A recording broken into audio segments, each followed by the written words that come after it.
Hey, what's up? This Dilio doing another video coming to you live on my channel. And in this topic, I want to talk about something that I've been noticing on the internet. And that is a lot of producers who were machine people switching over to using the MPC. I've been noticing this trend, and then I'm finding more producers who do posts. They'll say a post like, "This is my first track switching on to MPC. This is my, that's cool. That's cool. And if you want the TLDR version of it, that version is that it's just a better platform. It's a better platform. And I want to talk about maybe the reasons why I think a lot of producers are doing this. Why are these producers switching over to the platform?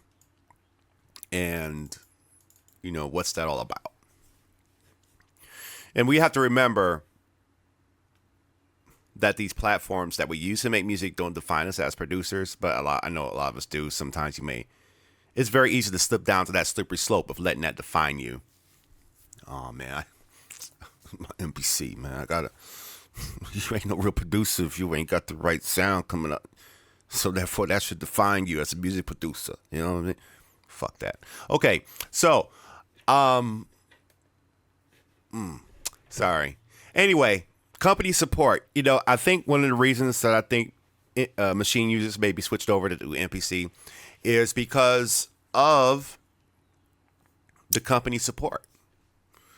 Now, I won't say that it's been a perfect, super tight ride with the updates that have came out from Akai on this platform, but it's like, I used to be the type of guy that would want to just rake the company over the coals, over the mistakes they make, over the products that I paid good hard money for.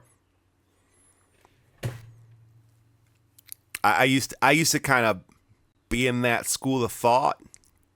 Then I found out I was too good at what I do to let the mistakes of a company slow me down from my creativity. I was too good for that. But the company support is good. They're rolling out updates. They've been moving, and that was kind of the thing. When I first transitioned to MPC, I was still watching Native on their updates on Machine. Now, this is not to generalize Native to just their Machine. Native is a whole other thing other than Machine. Let's make sure that's established. But the company support is there. Updates are there. They've been moving this thing along. And honestly, I think that Akai is trying to squeeze every drop they can out of this hardware, which I appreciate, because a lot of companies don't do that. What they do, especially in the gaming world, it's like, we're not going to make you squeeze every drop out of your computer and your video card. We're going to just make you get a whole new video card. That's the price of a game console to play this stuff in the way that's supposed to be played. So the company support is there. I think another reason why maybe I switched over was the legacy and culture of the MPC. The knowledge that the MPC is behind some of the biggest hits you ever heard. That was the joint. It's behind a lot of stuff. It's been there for a while. You see a lot of older cats talking about how they use the MPC. You just see this culture in this thing, and when it comes to Machine, the Machine is not tied into that storyline. The Machine wasn't around in the 90s or the 80s. The MPC was, and that was it's almost like, to me, the MPC was the AI of the 80s and 90s when it came to music production. It was the AI level change. And now we're facing a new type of MPC. We're facing a new type of situation with AI coming in, changing all kinds of things around. And it's such a powerful tool that it can take any shape or form, from being a tool to create music with to being a tool to create video with. So now it's a whole new tool to create content with. And oh yeah, it'll write your script for you too as well. So that's a very interesting tool. But the legacy and name of the culture of it is pretty deep. What's interesting to me, what's surprising to me, is that Timbaland, even though he did have his name on that Beat Club product, we don't see videos of him in the studio with Jay-Z with MPC. We see him in the studio in the videos with Jay-Z with ASR and a Triton and some other stuff. Now, I can't say I know the full story on that, but from the small clips I did see when I used to binge those videos, was not an MPC in the picture. But then we know that famous photo from Dr. Dre having two MPCs in front of him looking up at the camera while he's busy in the studio. And I think producers want to feel connected to that. Not only that, producers want to feel connected to the success story. You know, they want to feel that connection. What does the MPC represent? Not what it is, but what does it represent? And a lot of times, to me, the MPC could represent a level of success, a level of achievement, because MPCs are not cheap. They may be cheap now, but back then they were definitely not cheap, depending on which one you're looking at. But it represents, hey, if I have this tool in my hand, I could probably do what Dre did, or, you know, another well-known music producer does. You know, so now I have the same weapon they have. So maybe I can have a little bit of the same success that they have. Or maybe this is but in general, and the truth is, this is a tool where you can write your own story with. And I think that's what's most important, is to figure out what story are you writing in the direction that you want to go. Right? That's the important thing about it. And another reason why Maschine users are switched over to MPC is because of NI themselves making software instruments for it, which was not a expected move. That was actually quite surprising to see them do that. It was quite surprising to see them do that. They made a move on that. I was like, oh. And it was cool. It was cool. But it takes the MPC in a realm where it's not its strength. I'm just going to be honest with you. The platform strength is not in software instruments. It is good. It's fun. But I do know that that's where we run into the limitations. What are those limitations? Those limitations are finding sounds, previewing sounds, and loading them up. And if you don't got 4 gigs of RAM, you got to kind of watch how much memory you're using. That's where we go into the limitations of it. So to create that in a more efficient way is going to be a challenge. But I think that's where the limitations are. But the fact that Native, who was in competition, said, in my opinion, said, okay, we're not going to compete with this platform anymore.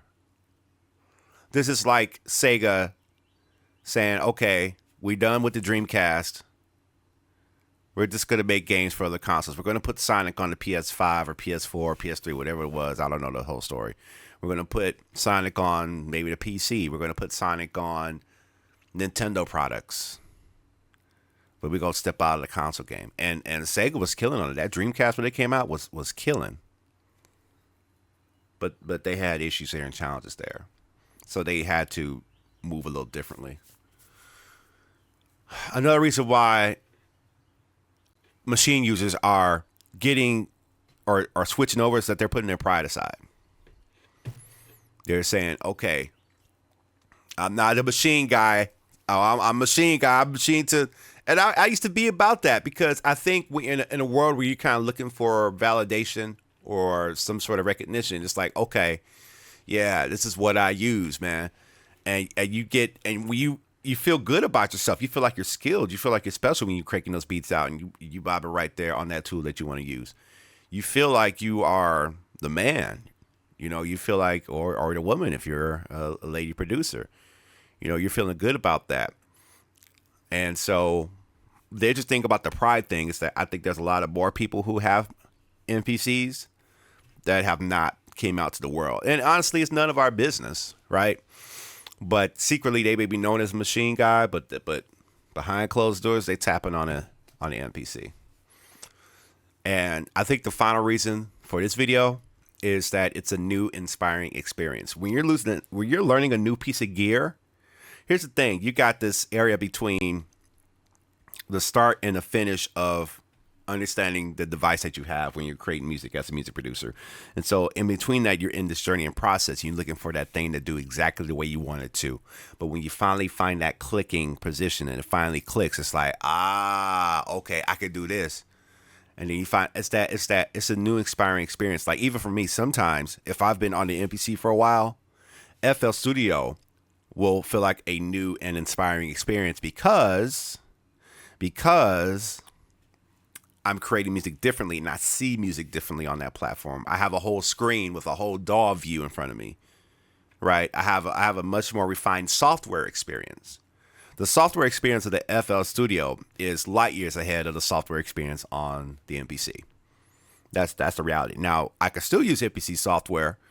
I definitely cut a lot of stuff with the MPC software. But when I touched the FL Studio software experience, it's much more. It's had a lot more reps in it. It's had a lot more reps in it to be smooth, to be solid, to move quickly, to be refined. And there's still a lot of work that needs to be done on the MPC software to go that direction. But FL Studio been working on this craft since the late 90s, early 2000s. It's FL Studio version 25 now, something like that, 24. And solid betas are coming out all the time. And we don't get that software experience. I know that's kind of a tangent in FL Studio. But again, when you're going, and then the standalone experience of it all. You're finally stepping away from the computer and taking your device with you to the club, to the restaurant. That's a new experience that you couldn't have before because you had to take your laptop with you in tow. And we all know how computers can be sometimes. Sometimes your computer is moving. You bought a new computer, it's fast. Even in new computers, they sometimes do things that don't make sense.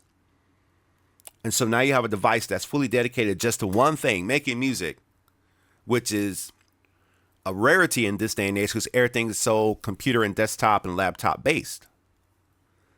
So laptop based. So that's a new experience. And then you got all your sounds with you wherever you want to go. That is a new experience. So it's like, wow, okay, I could vibe like this. I could vibe like that without being in front of the computer screen. Because when you're in front of the computer screens, you're dealing with a lot of distractions, especially if you're a content creator. You got your FL, you got your Facebook tab somewhere, a YouTube tab somewhere, some other tab somewhere. And there's a lot of distractions that you will have to navigate when you're creating music at the desktop. But when you find just an empty room with some speakers at an MPC right there, now you have to lock in, and there's nothing that's going to draw your attention away from it in that moment, if you're that fortunate. So that's a whole new experience, and that's not even talking about all the new experiences music producers are having on a platform coming from Maschine. And I know they did the Maschine Plus. If it really was a good experience, it would have made a bigger impact. And I started noticing a lot of things between the two. A while ago, I was like, wow, I could do so much more in here. How come I didn't have this in Maschine? That was kind of like the biggest question I had on the Maschine platform when I finally got my first MPC Live a few years ago. I was like, okay, well, wow, look at all these EQ patterns I can do. Look at all this stuff I can do. How come this isn't in the Maschine? Has this always been here? Man, nobody told me. I didn't know I was missing out on so much. So it's just very interesting. I see a lot of young cats buying MPCs. This thing is moving, and it's very important that Akai and I be good stewards of it and make it better, code software more efficiently with it. But I knew we're hitting the ceiling of processing with it because we're in a post desktop world right now. So that power is there. But yeah, those are the few reasons. I just wanted to share that. I had that on my mind. I wanted to share it on my channel and see what you thought about it. All right, so this is Dilio. Make sure you like, comment, subscribe, and vibe. Peace out.